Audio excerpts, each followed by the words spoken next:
we move to a speaker who really doesn't need much introduction. Jimmy Wales is an absolute legend in the internet world. Over the last 15 years, his Wikipedia has utterly transformed our access to information and to knowledge.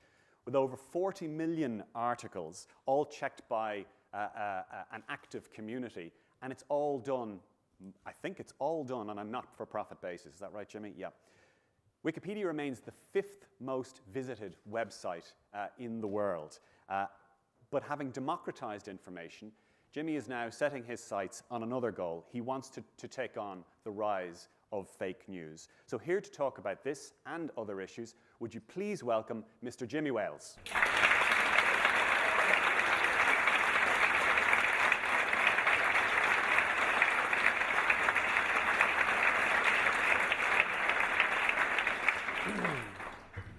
Okay, great. Thank you. Hello. Hello. Wake up. Yeah, so great. I'm sitting here quite embarrassed by this glowing introduction. I never quite know what to say after that because I'm really just a guy from the internet who types really fast. But I'll try to live up to that. What I'm going to talk about tonight is largely centered on this question of do we really live in a post-truth world? This is something, it's a catchphrase that's become bounced around a lot in the last year or so. And it's something that I think is deeply troubling and something that really goes to the heart of knowledge, education, of open democracies. And I think it's really important to have a thorough dialogue about this concept. So what I'm going to talk about tonight in specific, I'm going to talk a little bit about my history, Wikipedia. I'm going to talk about some of the philosophy about how wikis work, some of the ideas that make Wikipedia work as it does. And then I'm going to talk about my new project, Wiki Tribune, which is what I'm spending most of my time these days working on. So in 1962, Charles Van Doren, who was later a senior editor at Britannica, said, "The ideal encyclopedia should be radical. It should stop being safe." As you know, Britannica went on to be anything but radical. But Wikipedia is really based on a very radical idea. And that idea is for all of us to imagine a world in which every single person on the planet is given free access to the sum of all human knowledge. And that's what we're doing at Wikipedia. So this vision statement, which I wrote many years ago now, has several elements which are all very important. So when we say every single person on the planet, that means that the Wikipedia project is inherently multilingual and inherently global. Free access, we mean something very special by that. It means more than just you don't have to pay to access Wikipedia. It means that everything in Wikipedia is freely licensed, so you can copy it, modify it, redistribute modified versions, and you can do all of those things commercially or non-commercially. This is one of the reasons why if you're using Siri or Alexa or Google at Home service and you ask a question of Siri and you get the answer back, more often than not that's taken directly out of Wikipedia because we say everything that we have is free. Take it and do as you wish with it. And then finally, the sum of all human knowledge. This is all very important because Wikipedia, this leads directly to what we were discussing earlier, which is all of the things that Wikipedia is not. Wikipedia is not a textbook. Wikipedia is not a library. Wikipedia is not YouTube. So as much as I love a funny cat video, it doesn't belong in Wikipedia. Wikipedia is an essentialized summary of human knowledge with the depth of material depending on the context. And so that's really core because in order for a community like Wikipedia to function, we have to have some kind of shared understanding of what the objective is. If we didn't have an idea that Wikipedia is a summary, or if we didn't have an idea that it's knowledge rather than just opinions and so on, it would be very difficult to rein in. Wikipedia would be completely chaotic nonsense. So over the last 16 years it is now, nearly 17, the Wikipedia community have written over 40 million different articles. That includes well over 5 million in English, but English, is now only a small part of the overall context, and I'll talk about that more in a minute. We have over 400 million unique visitors a month. This is the number from ComScore, but our internal server log suggests the number is a lot higher. ComScore is really good at measuring internet traffic. in places where there's a well-developed advertising market, but they can see they don't count as well in places like Africa, China, and so on. They're getting better, but they still miss certain measurements. Well, the one thing that we do know from our internal server logs is that about 1.2 billion devices access Wikipedia every month.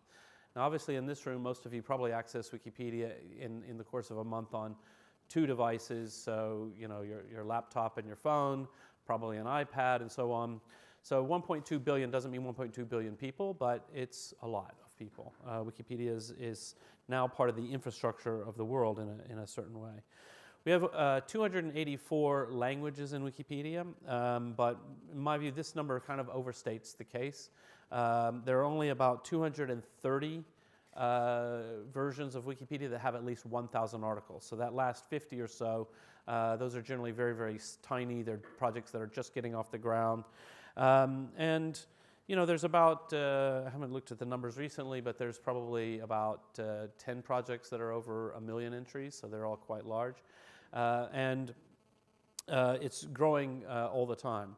For me, one of the most important things is the growth of Wikipedia in the languages of the developing world, because that is the future. That is how we're going to realize our vision of a free encyclopedia for everyone on the planet. We need to be in more languages, and we need to be in the languages that are just now coming online in a big way. So now I'm going to show you a short video. This is a video, you'll meet some of the Wikipedia community members, and this is a video that is about the idea that we are not living in a post-truth world. Let's see how this goes.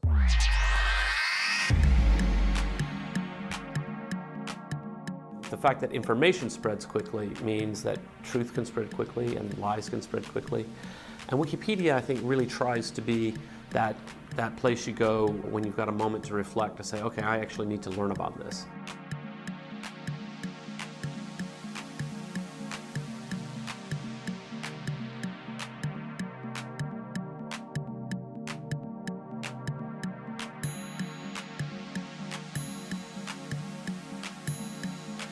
Wikipedia is a crowdsourced encyclopedia. You don't have to buy it, and anyone can edit it. So you have to have your sources, and you have to have your citations. So there's always a way to back up the information. So it's not just out there recklessly or irresponsibly. There's always something, backing it up, so that you can always start back from the original source. Working with Wikipedia is not only about writing articles, but to understand the whole system of knowledge production. What's our place in the knowledge society?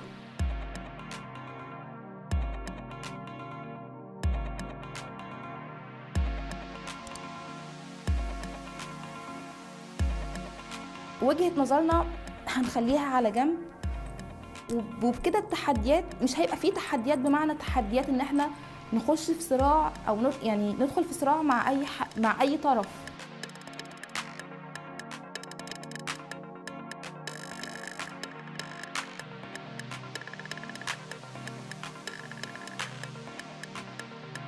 نتعرف من خلالها على التقنيات اللي وراء موقع ويكيبيديا العالمي الشهير. 1, 2, 3. Bonjour de Montréal. Arkadan selamlar.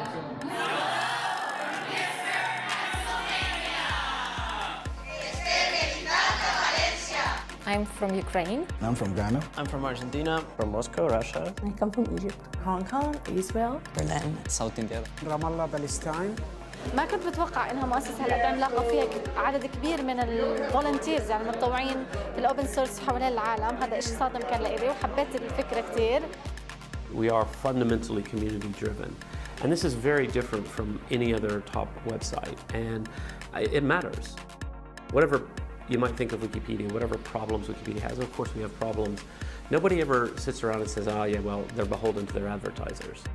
Our community has a very high degree of intellectual independence.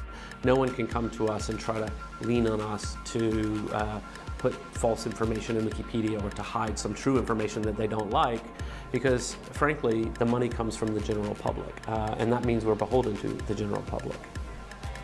in 100 years, when people look back on this era, these decades around the first of this century, they're going to point at Wikipedia as one of the things that was really good. We can edit!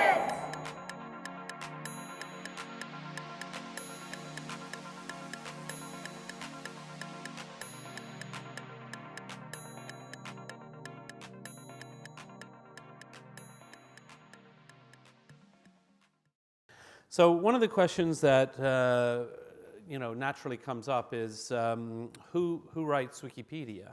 Why do we want to know who the Wikipedians are? Well, here's one reason. A woman on Twitter wrote, "Yesterday I asked one of my students if she knew what an encyclopedia is, and she said, 'Is it something like Wikipedia?'" And so this woman is a school librarian, as it turns out, and basically, if you think about a student who's just entering university today, so 19, 20 years old, Wikipedia has existed for 16 years. So from the time that they were first learning to read, Wikipedia already existed, and certainly in the last 5 to 10 years, Wikipedia has been ubiquitous. Everyone understands that Wikipedia is a place you turn to when you want to find something out, which means that we have a really heavy responsibility. As Wikipedia has become part of the infrastructure of the world, it's really important that we take great care to make Wikipedia as good as it possibly can be. So who are the Wikipedians? So by the numbers, our community is about 87% male. We considered this a problem. This number is a bit mushy. I've seen other numbers recently suggesting 83%, but it's still a disaster, whatever. Average age of around 26, and we have about double the percentage of PhDs compared to the general public. So that does not mean that Wikipedia is largely written by PhDs. It just means, as you might expect for a very geeky hobby, that a lot of academics do like it and are involved in the community. These numbers, I'm not so concerned about the average age of 26. I don't have a strong view on what that number should be. We have people in the community who are very young and doing amazing, fantastic work. We have retirees also doing amazing work. But your typical Wikipedian is late 20s, 30s, a professional college graduate who's now out working in the world, and Wikipedia is their main hobby or interest. And it's really this 87% male figure that we really think we need to change. One of the things that we see is that there are certain biases in the content. Despite the fact that the Wikipedia community tries really hard not to be biased, people also write about what they know and write about what they care about. And if your typical Wikipedia volunteer is a 26-year-old male tech geek, there will be a lot of aspects of the world that they just aren't that interested in. So as a parent, I can say our articles on early childhood development aren't necessarily all that great because your 26-year-old male tech geek doesn't have kids and isn't that interested right now. And that's not an intentional bias, but it's just naturally what comes. So we want to have a broader range of people participating in Wikipedia so that we can have a wider range of content. The other thing, someone did a study of award-winning novelists and award-winning people who've won major literary prizes. The ones who are male have, on average, longer Wikipedia entries than the ones who are female. Now, longer doesn't necessarily mean more quality, but it generally does mean more quality, and that is an indicator. So why does that happen? I know hundreds, I know thousands of Wikipedians, and it's not that they say, it's some novel written by a woman, who cares? That's not the thought process that goes on. It's that a lot of great literature does have a difference in who the readership is, and the tech geek men are likely to read, I don't want to stereotype the poor guys, but they're likely to read award-winning science fiction. And that demographic means that there's some bias in Wikipedia, and we really want to address that. Moving on, when I talk about all the different languages of Wikipedia, one of the questions that people often want to know about is about censorship, and in particular about censorship in various languages of the world. And so I always like to talk a little bit about that. The threat of censorship for Wikipedia is something very real. We are currently blocked mainly only in 2 countries of the world. We're blocked in China and we're blocked in Turkey. The Chinese block, the history of that is quite interesting. We've had an up and down relationship with China. There have been times when we were fully accessible in China and times as today when all language versions of Wikipedia are completely blocked in China. For a long time, we were blocked, and then around the time of the Beijing Olympics, the Chinese opened up the internet quite a bit. They unblocked the BBC, for example. They unblocked Wikipedia. I went to visit the minister who's in charge of censoring the internet, and I visited him twice, and he's visited me twice in San Francisco. And, it's complicated. We are very principled. We will never participate in censorship. And so we don't react very kindly to governments who try to pressure us to take down an entry that they don't like. If it's well-sourced and accurate, it stands, and even if they block the entire Wikipedia. And I think they've been a little surprised at our, intransigence. I always like to tease the Chinese that I'm even more patient than the Chinese. They're thinking about the next 20 years. I'm thinking about the next 1,000 years, and we're not going to bow down to censorship. It's a really important principle of Wikipedia, and I think in the long run it's going to stand us very well. One of the things I did want to mention, because we were talking about briefly earlier, and I'm not really going to talk about this, but the European right to be forgotten is having an impact on Wikipedia. And right now there are entries in Wikipedia which you will not be able to find because Google has been forced to take down the link, and Google isn't allowed to tell us why. We only know that it's been taken down, and we review the entries and we see absolutely no reason for it. This is a problem. I think that the European right to be forgotten is a disastrous solution to a minimal problem. And at the very least, we need to reform that so that a judge is involved. Forcing Google to become the judge, jury, and executioner and the only possible appeals process is unhealthy.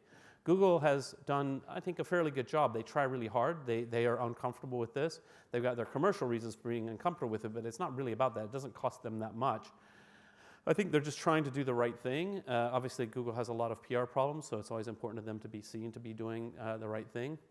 But it's a really bad idea, and it's not working. So that's my rant about that. Didn't mean to rant about that, but the threat of censorship is something very real. So in China, we've been up and down in China, but we have had a kind of a cultural impact of sorts in China. Here's a menu from Beijing. Fried special Wikipedia. Here's another one. Wikipedia fried with eggs. People started sending me these a few years back, and somebody sent me one and said, "Jimmy, what does this mean?" And I wrote back and I said, "I have no idea, but I do know who will know." So I sent it to the Beijing area Wikipedia. Here's another one, beef brisket and Wikipedia flavor. I sent it to the Beijing area Wikipedians, and I said to them, what does this mean? And they conferred amongst themselves, and they wrote me back a few days later, and they said, "Jimmy, we have no idea." So here's a Wikipedia bread company. It's in Dalian. I went there. It's nice, like a Starbucks. It goes on and on. Stir-fried Wikipedia. I like it spicy myself. So it turns out these are all different food items. There is not really a lot of consistency here. And so the only thing that we're able to figure out, most of these started popping up right around the time of the Beijing Olympics. So in Shanghai and Beijing. And that was the first time when Wikipedia was unblocked after 3 years of being blocked. And so what we think is that a lot of restaurant owners thought, because of the Olympics, there'll be millions of foreigners coming for the first time to their restaurants, and that they should probably translate their menu. So they went to Google and they typed, the first thing you see when you type anything in Google is Wikipedia. So, it's like, how do you say chicken in English? Wikipedia, okay, great. Anyway, that's the best we can figure. We don't actually know. So when we're thinking about Wikipedia and how Wikipedia works, and what is the fundamental philosophy behind Wikipedia that makes it work, let's reflect for a minute. So in general, when you think about online communities, a lot of really bad images come to mind. Screaming hordes of bots or whatever on Twitter. The worst is go to any newspaper, no matter how high quality, and then read the comments at the bottom, and you'll weep for the future of mankind, because these are the horrible people down there. It's really bad. And yet Wikipedia is completely open for the public to participate in, and they don't behave that way. So how does this work? So What I always invite people to do is to imagine that you're given a job of designing a new restaurant. So I don't mean just how the tables are laid out, but completely blank sheet of paper. Be creative, be out of the box, and think about how to design a restaurant. And so then you think to yourself, okay, right, in my restaurant, I'm planning to serve steak. We'll be serving steak in the restaurant. That's because I like steak and I want steak on the menu. But the one thing we know about steak is that if you're serving steak, you need to make sure that the customers have access to knives. And if there's anything we know about people with access to knives is that they might stab each other. And so therefore, for my restaurant design, I think I'm going to put everybody in a cage. I'm going to build a cage around every table to protect people from the inevitable stabbings. Well, this design approach makes for a bad society, and we all chuckle at this because this is obviously absurd. Even though every single thing that I said was true, that chain of logic leads you down to a really bad place. Most internet design is exactly this. You think of all the bad things that people might do, and then you lock down the site to prevent them from doing it. And in the end, this doesn't really work. So what do we do in the real world? We chuckle about this. We know that this is possible. So there's a few different things that we do. So in a restaurant, if someone gets up and starts trying to attack someone, typically what will happen is some strapping young lad, the bigger the better, jumps up and tackles them to stop the attack, and we say that's a hero. Right? Someone does something brave at the time to stop the attack immediately. People are immediately on the phone to call an ambulance, to try to make things better for anyone who's been injured. We call the police to take the bad guy off to jail. All of these things are our reactions to that, which I believe are a much better and more humane reaction than putting everybody in a cages or treating everybody as if they're a dangerous criminal from the word go. We all prefer to live in a society where, as a matter of fact, most people don't stab you in a restaurant. You can trust other people, but you cannot imagine that those people don't exist. If you imagine they don't exist and you don't have any kind of social norms or institutions to deal with it, then you end up in a complete anarchy. And so the concept of wiki and the way that I've designed everything at Wikipedia is to say, no, let's try to allow people to do as much as they can, but let's grow the institutions in the community, not top down, not in the form of cages, to deal with the problems which will inevitably arise. We make sure that there is the ability for some hero, if someone vandalizes Wikipedia, someone can immediately step up and revert the change. We can call the police. We've got administrators elected by the community. They can block that person. That person can appeal the block if they feel it's unjust. There's a process and a dialogue around why you got blocked and why you maybe shouldn't have got blocked. Those people who are administrators, they have they can lose their right to be an administrator if they're not doing a good job of it. If they are just blocking people because they don't like them, something like that, you'll quickly lose it. And it's those checks and balances, which we all understand very well from open societies. It's good municipal government. You want the police to be able to lock people up if they're terrorizing, families in the park, but you don't want them to just lock people up because they criticize the mayor. So you've got to have all those kinds of institutions, checks and balances, and so on. And it's not perfect. People do sometimes, in reality, get stabbed in restaurants, and sometimes the ambulance can't really set things right because it's too late. But we still choose that form of society. And in fact, I think all of us feel a little bit uncomfortable. I'm actually concerned about how more and more comfortable people are when they go to the airport and everybody's treated like a criminal a priori and everything is scanned. I mean, it's necessary, but it's not a pleasant experience. And it doesn't make you feel good about your fellow passengers. It makes you feel worried about who's going to do something horrible. And it's just not healthy. I don't have a solution for airport security, but at least in the internet, there are better ways to manage communities. There's better ways to design software so that the best people in the community can actually have their voices heard, and the trolls and attackers and so on get quickly shown the door.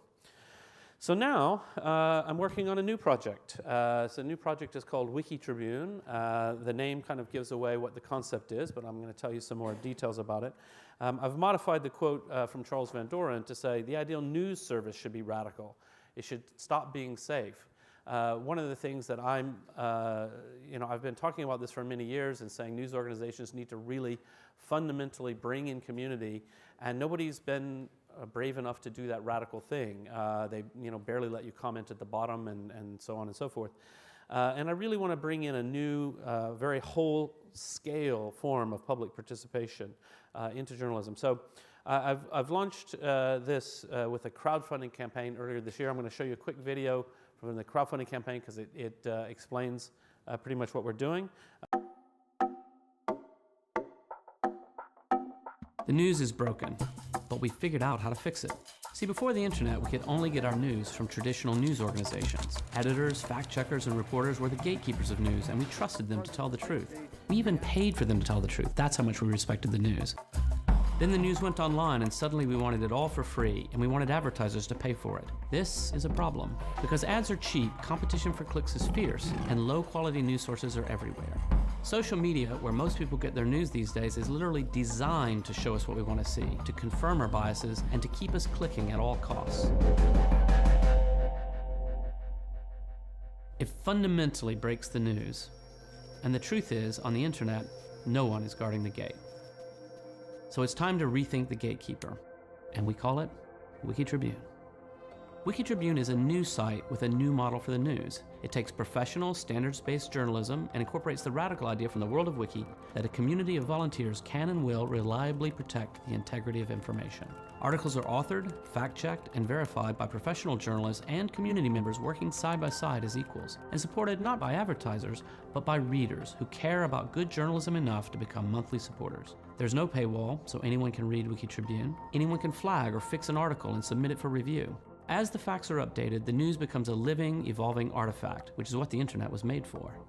WikiTribune is launching advertising free, created by professionals, and supported and verified by the people who care most about the news: volunteers, supporters, you.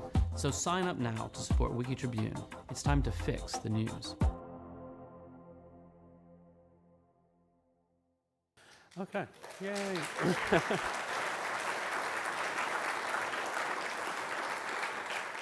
So this screenshot is what it used to look like, but they've completely changed the design. I shouldn't say completely, it looks more or less like this, and they just changed the design yesterday, so I didn't have time to get a new screenshot.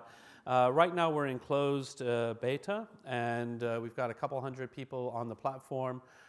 We've hired 10 journalists who are busily writing news stories, and we're trying to avoid the concept of a launch day simply because the pressure is too high and all my journalists are freaking out. So one of these days you'll just notice it's quietly opened, and maybe you'll start seeing a link here and there. Because I really want to grow a good quality community. For me, this is what's really, really important about how to make this actually work. So you saw earlier in the video Facts Matter about how the Wikipedia community thinks about facts, sources, references, evidence. But what's going on outside of Wikipedia in the more general media? So one thing that we see is that the advertising-only business model has been incredibly destructive. We have a lot of really fantastic newspapers who are still continuing to do great journalism, but they're all struggling with this model. It's been very, very hard. And thank goodness we're finally starting to see people are subscribing more to newspapers online, and so that is beginning to help solve this problem. But the ads-only business model has led us down a path of course, clickbait headlines. We're all familiar with this. Just for humor value, I asked people to imagine, suppose I had chosen a different path for Wikipedia rather than being a nonprofit supported by donations. Suppose we had had an advertising model, so Wikipedia might look something like this today. Which is probably not what we all want. And I think this is particularly, these tabula links are particularly it because they look like news links, but they're either all ads or they're just more clickbait to lead you to ads and so on.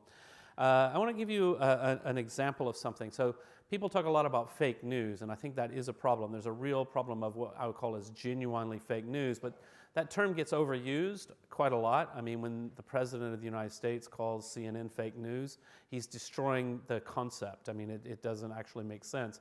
If he, can you imagine this tweet? Wouldn't we be all excited if got up in the morning and he says, CNN wrote another story about me that was biased, and I don't think that it treated me fairly, and in fact, they quoted me as saying this, but they left off the end of my quote where I said that, and it changed the meaning completely. I'm really disgusted by this behavior in the media. We would all go, oh, wow. Like, that's a critique, that's a debate we can have, right? When he just screeches fake news, it's like, what the hell does that mean? Well, anyway, I'm not going to go on about Trump. We'll be here all night. Here's a fantastic photo. I have to say, it is a beautiful, beautiful photo. This is a photo of a giant TV screen in Beijing on a very smoggy day. showing a beautiful sunset. So it's a really striking photo. It catches your eye. If you see this in a thumbnail or something, you want to click on it, you want to see what it is, and you go to the story in the Mail Online, and here's the headline. China starts televising the sunrise on giant TV screens because Beijing is so clouded in smog. This is a story from summer of 2014. As far as I'm aware, the story is still online today. I haven't checked in a couple of weeks, but I do check it from time to time. And what's remarkable about this story is that it is absolutely and completely false. The headline is not true at all. People don't have to watch the sunrise on TV in China. They're not watching giant fake sunsets. Beijing residents are not watching fake sunrises on giant TVs because of pollution. And this is the key to why that story was successful. Westerners are so convinced China's a dystopian hellscape, they'll share anything that confirms it. So this is it's a story that got a lot of press reaction, a lot of media reaction. Not that the Mail Online cared at all. I used to say not that the Daily Mail cared online, but recently I saw in the Daily Mail they had a massive rant against Mail Online and how unfair it was that the Guardian had blamed them for something that was in Mail Online. Okay, fair enough. I'll call it Mail Online. So same owner, same everything, but okay. So what happened here? So this is the Mail, and they're not necessarily a highly regarded newspaper, except for by themselves. But importantly, the Mail, they have a very good track record of taking down stories if there's a mistake about a person that might potentially be libel. And so they don't lose that many libel cases, only a few here and there. But in this story, there's no one to sue. It's sort of a weird kind of slur against China with no specific thing, and it's just not true. What is interesting to me because I think a lot about what are the signifiers in the mind of the public that something might be valid or not, and there's a lot of little clues you have. One here is that it's by James Nye and Associated Press reporter, and we think, oh, Associated Press, that's a news wire service. Well, what did this James Nye guy add to it? He made up the stuff that's not true. The original, I found by Googling some of the lines from the story, I found the original, which was basically a story saying there's really bad smog at the moment in China, and da-da-da-da. It was a very factual story. It had nothing to do with the photo. All the key headline claims here were added. And for me, this is a problem. And it's a problem that, and I don't mean to just bash the Mail. Everybody else can do that better than I can. What I want to bash is the business model that's pushing them in that direction. The clickbait headlines, the chasing the ad dollars, that is a huge problem, and I think that we need to move away from that. So Wiki Tribune, it's important to understand it's an entirely new organization. I just chose not to do this in the framework of Wikipedia and the Wikimedia Foundation, in no small part because Wikipedia is very, and the whole foundation, there's a lot of built up inertia. We've become quite conservative in our own way, and I need to be really bold and change the rules overnight and change the software overnight. At Wikipedia, anytime we change something, there's a 2-year community consultation before we can do anything. I think speaking in a university setting, there'll be some people in the audience who understand that sort of trap you can fall into. You're very, very careful, and oftentimes you miss things that you probably should be doing because you have to sort of get everybody on board first. Bringing the wiki editing model to news, but with a twist. Doing the crowdfunding campaign. One of the things I've been saying is that I'm launching with no ads and no paywall, so a series of bad business decisions, but that's how I've built my career so far, so hopefully that'll work out. So anyway, you can take a look at it soon. If you want, you can email us and sign up for the beta. We're letting more people in all the time. We're kind of slowly letting people in so that we can test how people are working and what they want to do and things like that. So that's it. Thank you.